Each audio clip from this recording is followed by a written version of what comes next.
Welcome back. Today we're going to talk about regulations. You know, years ago I ran a nonprofit, and it was a daycare center for little ones, and we sent the single parents, low-income parents back to school.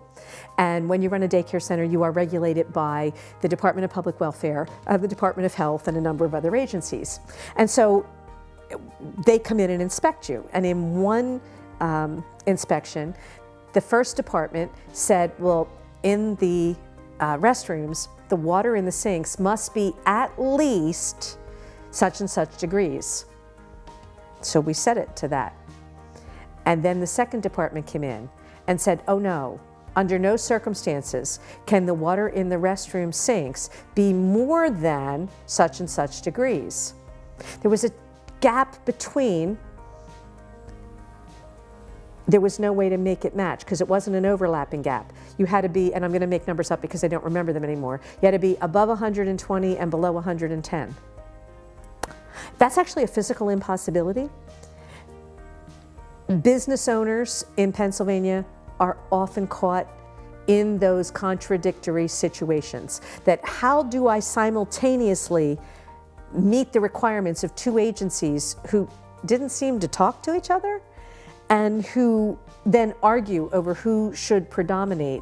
Our response in that case was to say, fine, we won't have any hot water in the restrooms, it'll just be cold water in the sinks. So the next time that you go to any of the public restrooms, I wonder if that's why so often there's only cold water in the sinks, because you have contradictory regulations that happen. You have the federal government and the state government fighting over regulations, and the businessman is caught in the middle. You have unrealistic regulations. I spoke to a number of years ago a garage owner who was told in his lift that you couldn't leak any oil, and they kept coming in saying you're going to hurt the environment, and what he had to do to make sure no oil spilled into the garage or leaked down underneath. And every year it became more burdensome and more onerous, and finally he couldn't afford it. And the day that his garage was padlocked, the municipality oiled and graveled the street in front of the garage where they told him he couldn't put oil on the ground.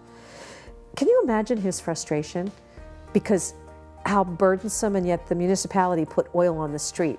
So when we talk about regulations, it's not an esoteric pie in the sky conversation.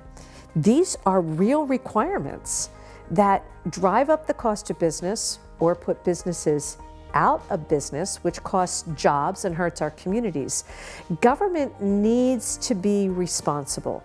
It also needs to be responsive to the folks who live within that government's jurisdiction. And that means we need to go back and look at how many regulations do we have? Are they realistic? Are they contradictory? Does the state and the federal systems, do they match? And if not, how do we make that better for people? And how many of those regulations can we actually repeal?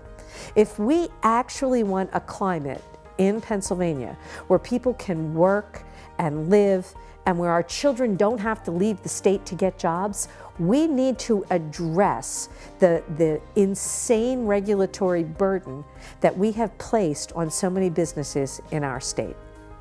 Talk to you tomorrow.